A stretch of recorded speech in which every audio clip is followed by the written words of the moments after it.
I've never gone like a day without my phone. It's just like constantly always there. It's a common sight and sound among millennials. Heads down, eyes locked on cell phones. I don't think I know one person who isn't like that, who doesn't just check it a lot. She's right.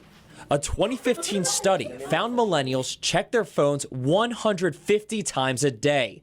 That's just over once every 5 waking minutes. But all of that screen time is taking a toll on young people. The more you use your cell phone, the more anxiety and depression that you reported. Dr. Tim Osberg from Niagara University conducted a study last year of more than 300 Niagara University students. He tested to see how cell phone usage affects students' health. I hope this bodes well for exam 2 scores. The more self-reported addiction to cell phone that the student had, the more they were depressed and anxious. Osberg says one of the causes of that relationship is sleep deprivation. Students who use cell phones a lot, they report that they take them to bed with them, which is common in his freshman class. I fell asleep with my phone in my hand texting. I woke up at 3 o'clock in the morning, it was gone. And I literally threw my blanket and ensued panic. So we set up a test with 5 students to see just how long they could go without checking their phones.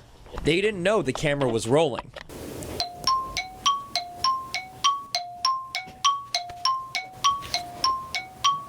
It took Teresa, a freshman from North Tonawanda, just 11 seconds to break the rules and reply to a text.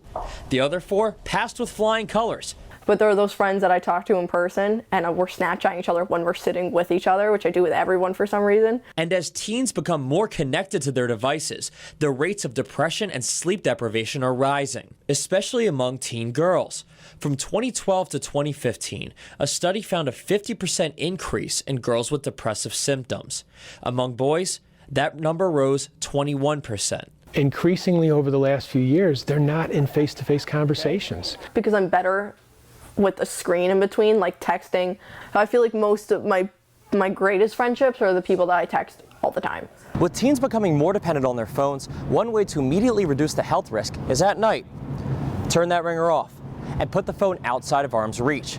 This will improve the quality of sleep of teens as well as the amount of time they spend resting. Phones can be excellent tools if used properly, but can be dangerous for your health if used too often. Christy Maria, 7 Eyewitness News.